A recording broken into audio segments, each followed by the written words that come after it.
Nós vamos cantar o hino 395 do cantor cristão. O título dele é Cristo Satisfaz. Fala sobre a não necessidade de termos as riquezas aqui na terra. E o quão feliz nós somos por estarmos com Cristo. Então, gostaria de convidar você que está em casa, que acompanhasse a letra e cantasse conosco nesse momento.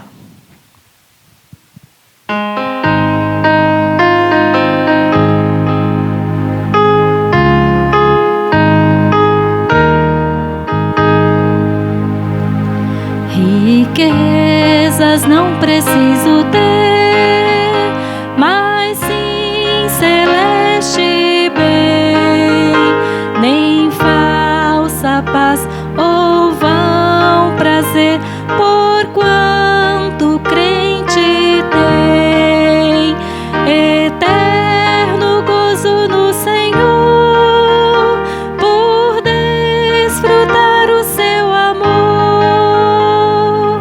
Com Cristo estou contente, Ele me satisfaz. Com esse amor do Salvador, agora estou contente, agora estou contente.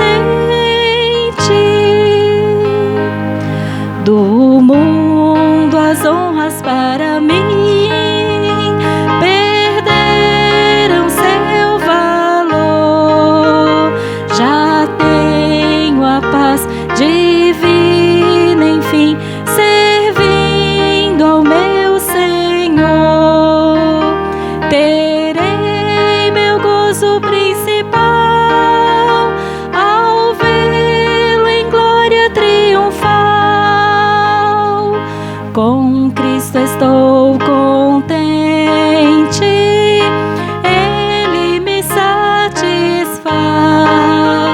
Com esse amor do Salvador, agora estou contente, agora estou contente.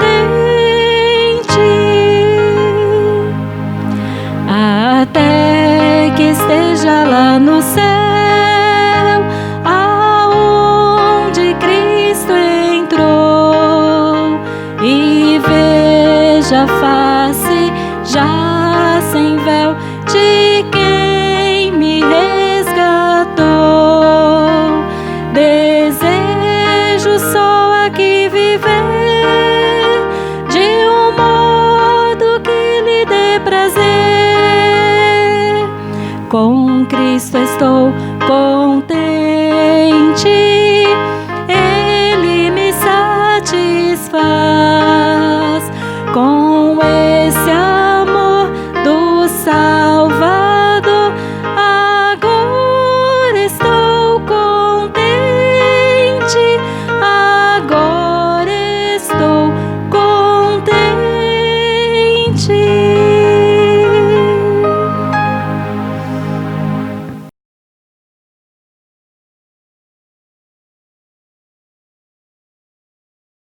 Boa noite, estamos iniciando o nosso culto mais uma vez. Convido você a abrir a sua Bíblia, carta de Paulo aos Colossenses, uma das cartas consideradas cartas da prisão, e Paulo escreve esta carta aos irmãos de Colossos. Capítulo 1, a partir do verso 15 ao verso 23. Vamos discorrer nesses versos sobre a exaltação do Senhor Jesus Cristo por Paulo, o caráter de Cristo, a obra salvadora de Jesus Cristo e a essência do seu ser, como Deus, como homem. Paulo trabalha nesses versos uma espécie de compactar os ensinos sobre esta doutrina de Cristo, cristologia, ou também chamado de soteriologia, porque envolve a salvação do homem, a missão do Senhor Jesus como Salvador. De conhecimento de todos que essa carta de Paulo aos Colossos é justamente porque essa igreja estava sendo ameaçada de tirar a divindade, tirar a autoridade do Senhor Jesus como Salvador, como Deus, e o único suficiente Salvador, e acrescentar algumas regras em relação ao judaísmo, ao gnosticismo, conhecimento e sabedoria humana, e algumas observações de leis e de normas voltadas do livro de Levítico. São os rituais e aquelas regras e leis do judaísmo. Entre elas, é destacado na carta também sobre a circuncisão, e obrigatoriamente para que, junto com tudo isso, mais o sacrifício de Cristo na cruz, eles então poderiam ser salvos. De outra forma, não seriam salvos por Jesus Cristo se não colocassem em prática essas questões voltadas à lei, voltadas também aos costumes, o guardar de dias, e superstições e muitas coisas que são abordadas aqui nessa carta, que na verdade ameaçavam esta igreja na questão doutrinária. Então Paulo assume a responsabilidade mediante um servo de Deus chamado Epáfras, que era o líder que conduzia esse povo. Ele era o pastor dessa igreja, chamado também de presbítero, aquele que cuida do rebanho. E Epáfras é praticamente quem ouve o evangelho de Paulo, provavelmente em Éfeso, quando Paulo fica ali cerca de quase 3 anos, e leva este evangelho ali para aquela região. Éfeso ficava distante de Colossos, média de 120, 130 quilômetros de distância da cidade de Éfeso para Colossos. E aí, Epáfras provavelmente ouve o evangelho através de Paulo em Éfeso, na sua 3ª viagem missionária, e leva esse evangelho para a igreja de Colossenses. E aí, essa igreja nasce, ele cuida desse povo, mas ele, sabendo que Paulo estava preso em Roma, ele vai até lá e leva para Paulo algumas notícias dessa igreja. E aí Paulo responde justamente por carta a tudo aquilo que Epáfras passa para ele, e como a gente já viu nos versos anteriores. E quando chega do verso 15 até o verso 23, Paulo vai, na verdade, falar sobre a pessoa de Cristo, o centro do Evangelho. O Evangelho e a razão de ser do Evangelho é justamente a pessoa do Senhor Jesus Cristo como Salvador. E aí ele vai enaltecer ao Senhor. Não que o Senhor Jesus Cristo precisasse ou precise de defesa ou de alguém para dar ênfase à sua obra, reconhecer a sua obra, engrandecer a sua obra, porque a própria palavra de Deus diz que o Senhor o exaltou sobre todo nome. O Senhor deu a ele um nome que é sobre todo nome. Filipenses fala sobre isso. Então, o Senhor não precisa de ninguém que o defenda ou que fale e que enalteça a sua obra. Porém, quando Paulo vê que a doutrina de Cristo está sendo ameaçada, então ele, por sua vez, agora responde com um conteúdo aqui bastante forte e doutrinário, que é o que a gente vai ver aqui nesses 13 versos. A partir do verso 15, então, eu quero ler com vocês. Colossenses, capítulo 1, verso 15.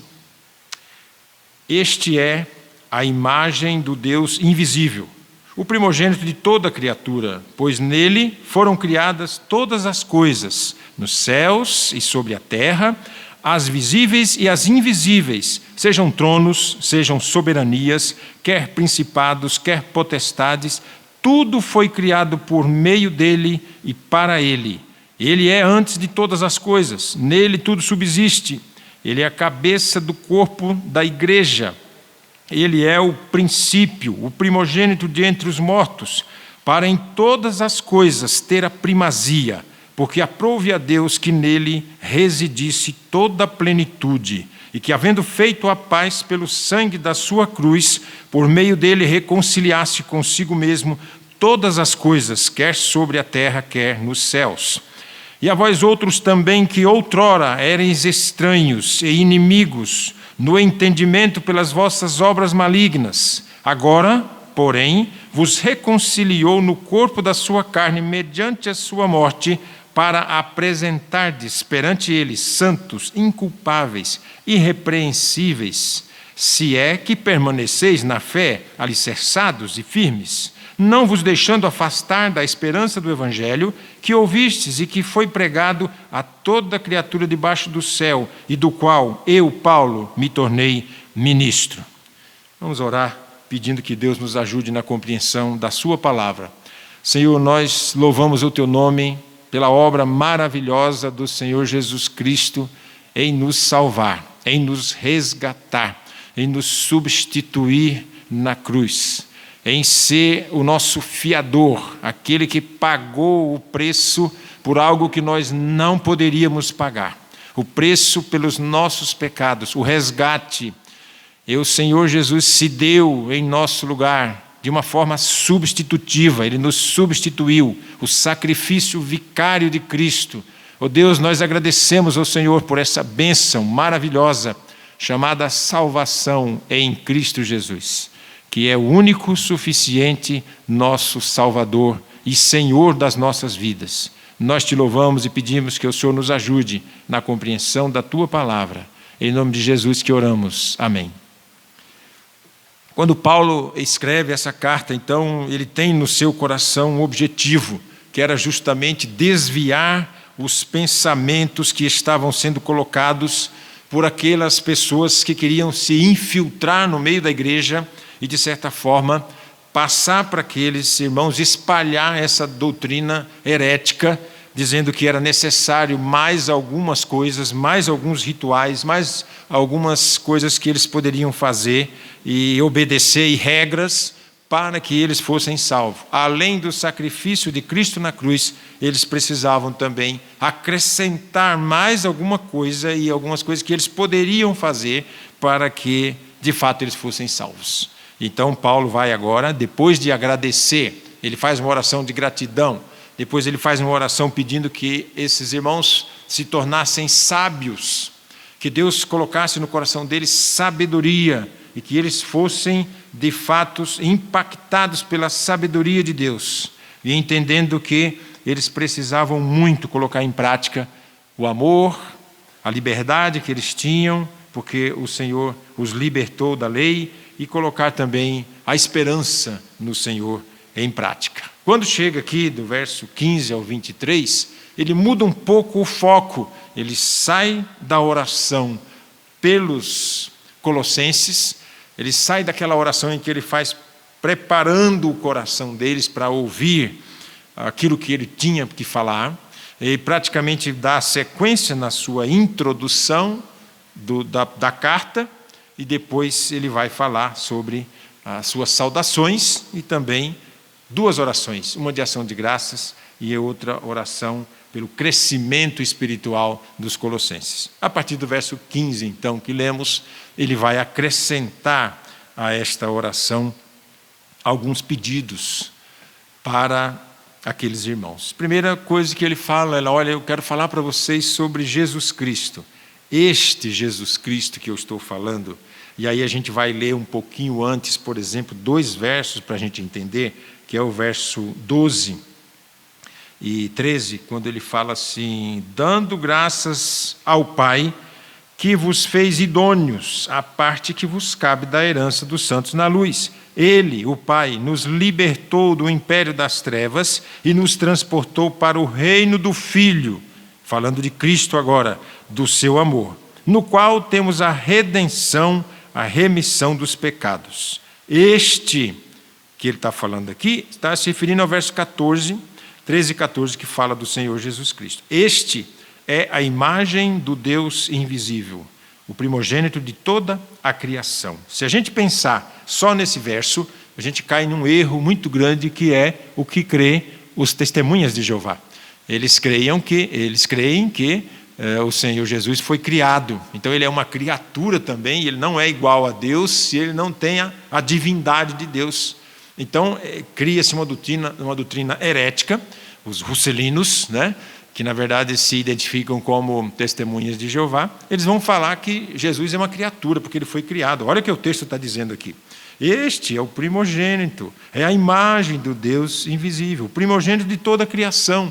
Só que se nós lermos somente esse verso separado, a gente se perde na compreensão e interpretação do texto, que é a boa hermenêutica, para que possamos ter, então, uma boa interpretação do texto. Então, ele vai falar da criação e vai dizer logo no verso 16: pois nele foram criadas todas as coisas, nos céus, sobre a terra, as visíveis e as invisíveis, sejam tronos, sejam soberanias, quer principados, quer potestades, tudo foi criado por meio dele e para ele.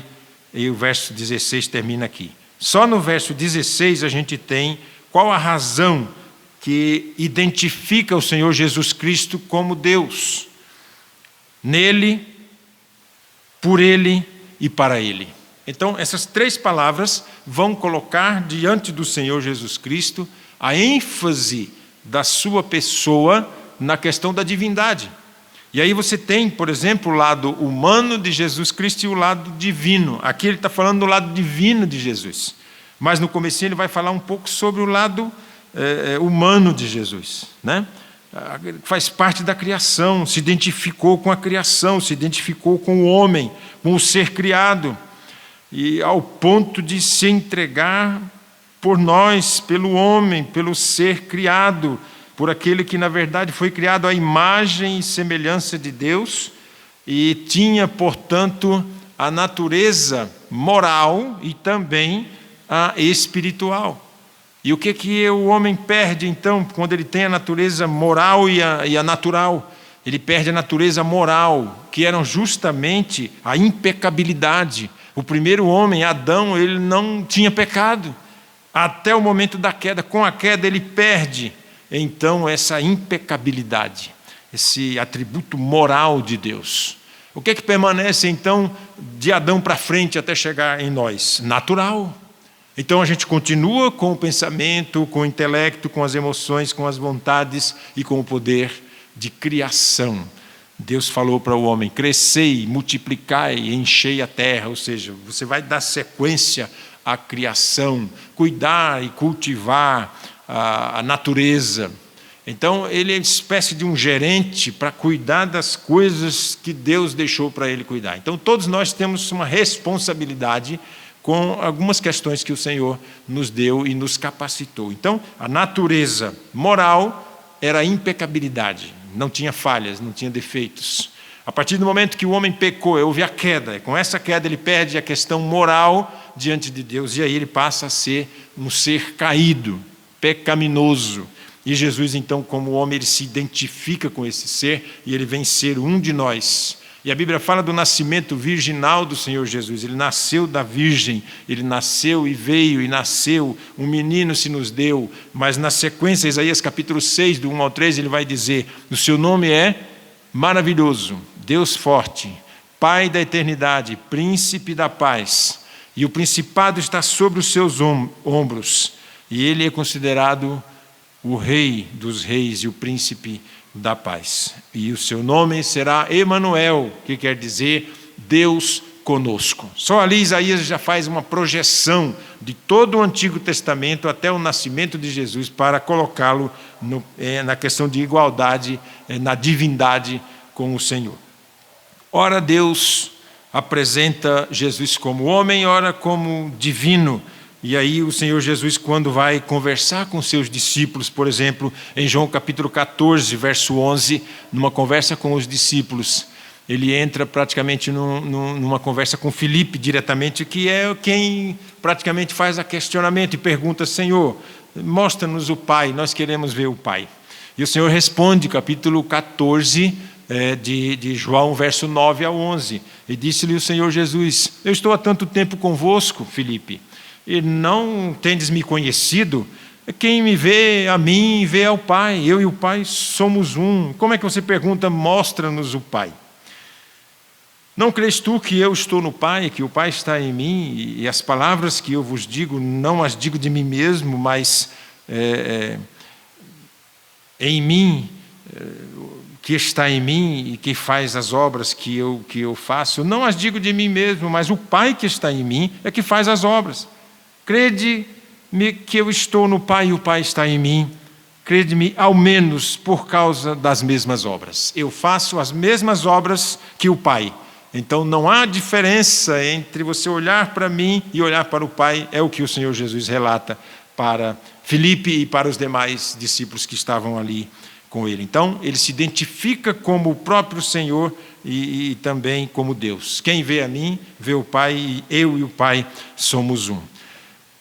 2 Coríntios capítulo 4, verso 4, também ele vai dizer, olha, nos quais o Deus deste século cegou o entendimento dos incrédulos, para que eles não vissem, não resplandecesse a glória de Deus, a luz do Evangelho de Cristo, o qual é a imagem de Deus. João capítulo 14, verso 9 a 6, o próprio Jesus se identifica como sendo a imagem de Deus. Gênesis 1, 26, ele vai dizer, façamos o homem a imagem e semelhança de Deus. Então, desde a antiguidade e o Senhor Jesus já presente na criação, ali está a divindade do Senhor Jesus. Então, o que Paulo está querendo chamar a atenção desses irmãos é, olha, cuidado com o que vocês estão ouvindo, porque eles estão negando essa divindade. E o Senhor Jesus é Deus, Ele é poderoso, Ele é Senhor, e tudo que foi feito por Ele, e tudo que foi feito nele, por Ele e para Ele. E Ele é desde a antiguidade, antes dos tempos, o Senhor Jesus é Deus. Quando o Senhor ressuscitou, Ele aparece aos seus discípulos, e aí estão lá os 10, falta um deles, que era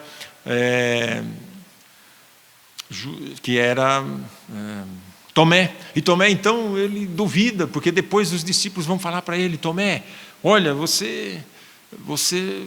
Jesus apareceu, você não estava com a gente, mas ele veio e nós vimos ele, era ele mesmo, e nós vimos os sinais dos cravos na mão dele e tal, e aquilo que o Senhor Jesus tem até hoje, e que na verdade foi uma humilhação para ele, carregar os cravos, a marca dos cravos nas mãos, por causa dos meus pecados e dos seus pecados.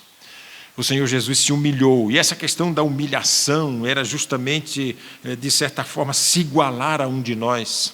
Colocado na cruz, ele nos substituiu, e ali ele clama ao Pai, dizendo, Deus meu, por que me desamparaste? Ele sente esse peso do pecado sobre si, não que Deus o tenha abandonado, mas que ele sente que na cruz ele está sozinho por algum instante por causa de tanto pecado sobre ele.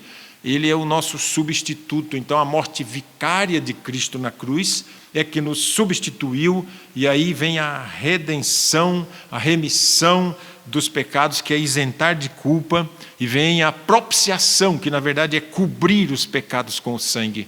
É aquela imagem que a gente tem do Antigo Testamento, que o animalzinho morto, o seu sangue derramado, então, cobria o pecado dos homens antes do Senhor Jesus vir e apontava para o Senhor Jesus vindo. Então, o Antigo Testamento todo é um pano de fundo para entendermos o Novo e a obra redentora do Senhor Jesus. E quando Paulo vai escrevendo essas coisas, vai esmiuçando essa doutrina, na verdade ele juntou tudo isso, compactou isso aqui rapidamente em 13 versos, para que eles entendessem a supremacia do Senhor Jesus, a exaltação do nome do Senhor, e que eles não podiam ceder, em hipótese alguma, a essas doutrinas que eles estavam sendo bombardeados por aqueles falsos profetas e falsos evangelistas.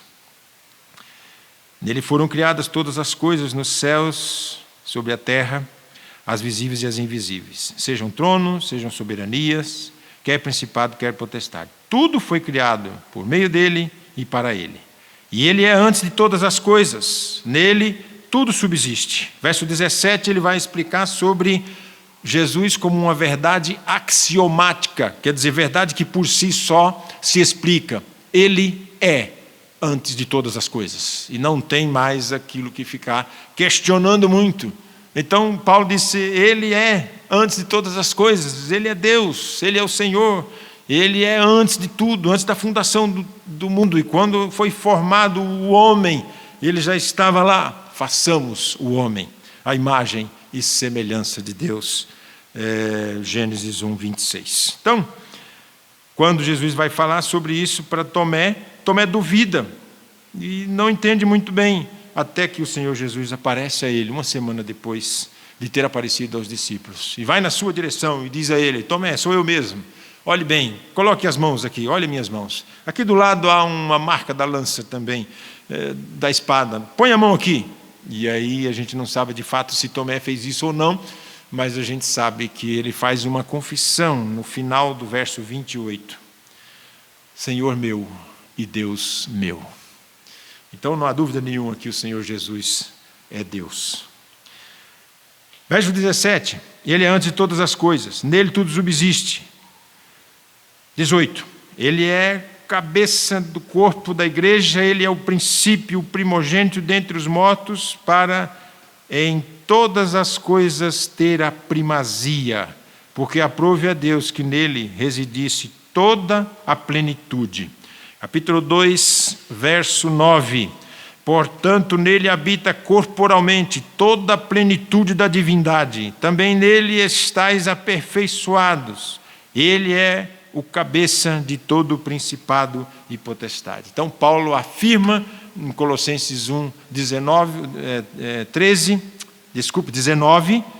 que ele é Deus e que ele reside toda a plenitude da divindade. No verso 2, capítulo 2, verso 9, ele repete, reafirma novamente essa doutrina, chamada doutrina da divindade do Senhor Jesus. Então, quando a gente chega nesse verso, a gente parece entender um pouco do que Paulo quer dizer.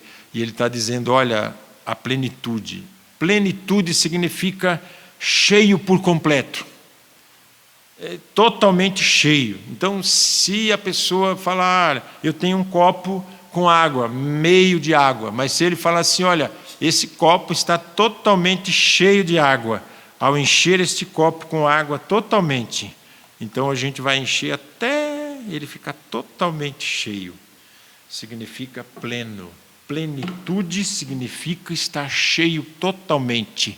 Então Paulo diz, olha, não há diferença entre Jesus Cristo, entre Deus Pai e Deus Filho, porque em Cristo aprove a Deus, Deus quis, e ele disse, ele habita nele corporalmente toda a plenitude da divindade. Então Deus está dizendo, Jesus Cristo é um Deus Filho, não há diferença entre o Pai e o Filho, porque nele há plenitude, cheio por completo da divindade de Deus. E ele reafirma isso no capítulo 2, no verso 9.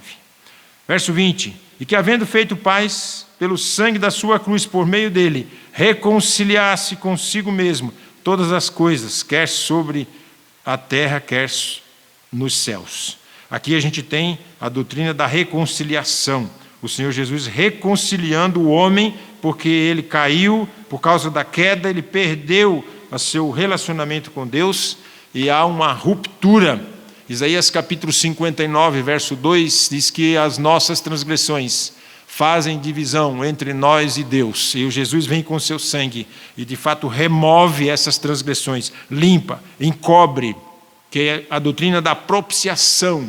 E aí nos dá a liberdade de termos de novo a nossa comunhão com o Senhor, o nosso Deus. Então, quando isso acontece, verso 20, Paulo está dizendo que havendo feito a paz, porque a gente perdeu esse sentimento, pelo sangue da sua cruz, por meio dele, reconciliasse consigo mesmo todas as coisas, quer sobre a terra, quer nos céus. E a vós outros também, que outrora eres estranhos e inimigos, no entendimento pelas vossas obras malignas, agora, porém, vos reconciliou no corpo da sua carne, mediante a sua morte, para apresentar-vos perante ele, santos, inculpáveis e irrepreensíveis. O que é que o Senhor fez? Ele cobriu os nossos pecados, ele tirou a nossa culpa, ele nos substituiu na cruz e ele, de fato, assumiu a nossa dívida.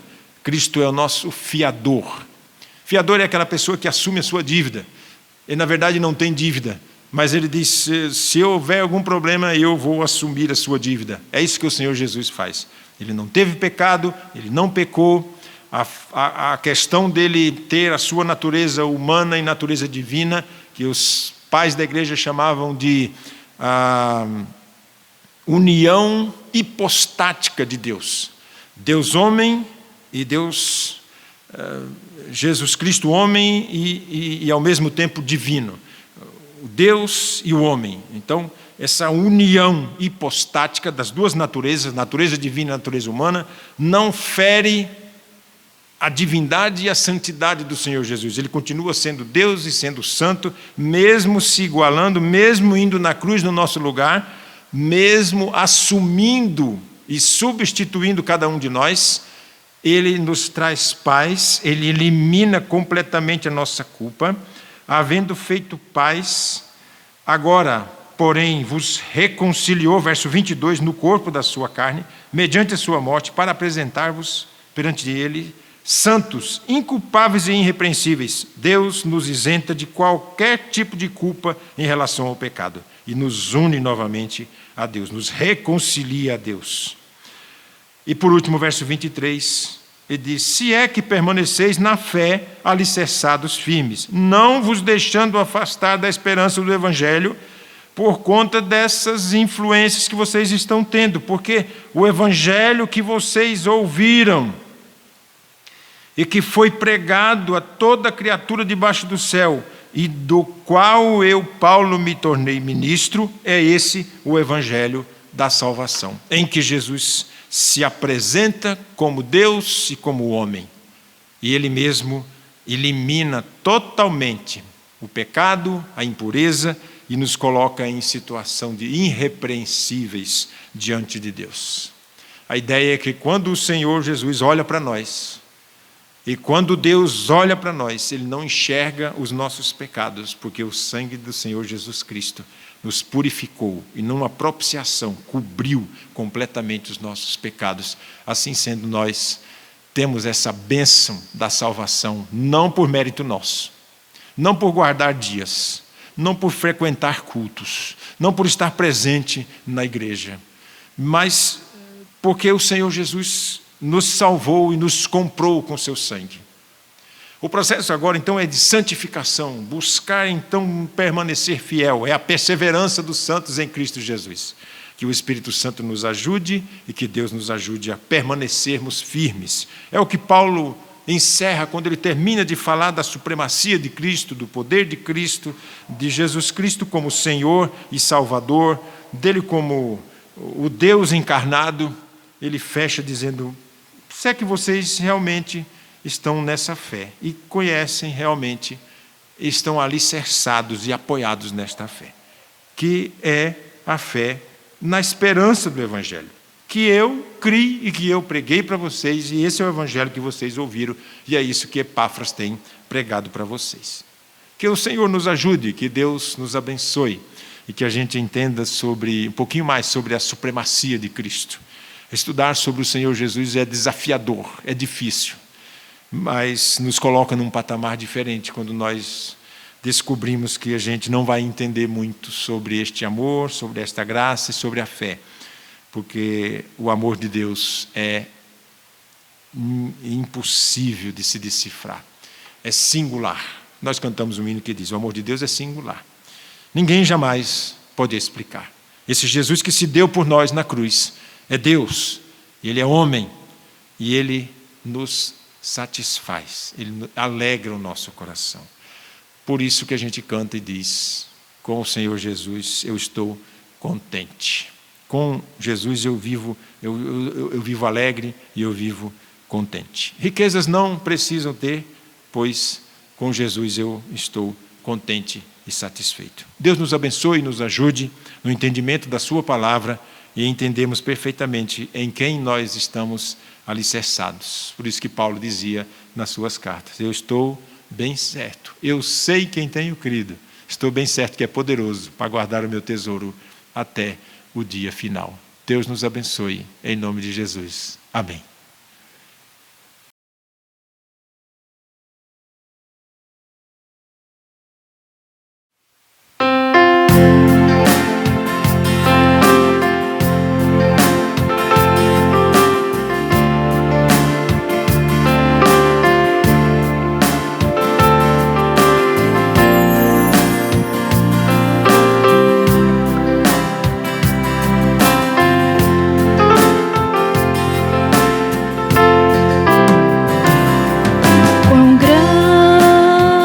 é o meu Deus, cantarei quão grande é o meu Deus, todos hão de ver quão grande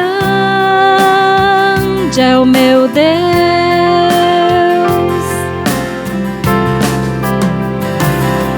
Com o esplendor de um rei, com majestade e luz, faz a terra se alegrar, faz a terra se alegrar.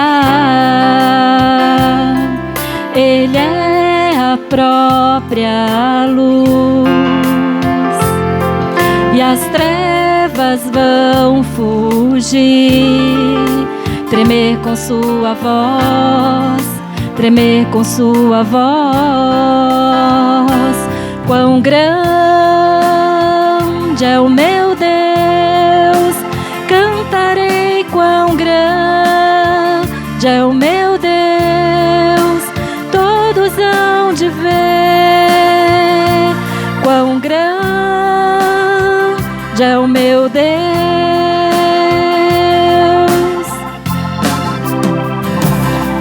Por gerações Ele é, o tempo está em tuas mãos, o começo e o fim, o começo e o fim.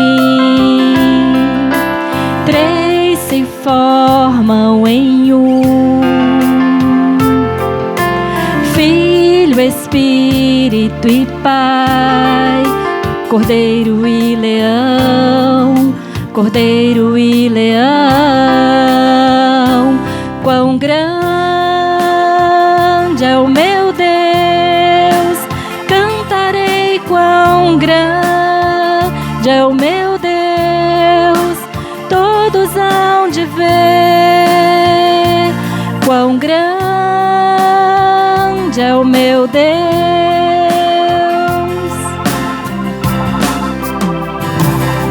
Sobre todo nome é o seu, tu és digno de louvor. Eu cantarei quão grande é o meu Deus,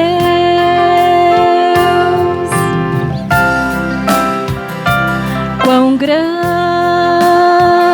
é o meu Deus, cantarei quão grande é o meu Deus, todos hão de ver quão grande é o meu Deus,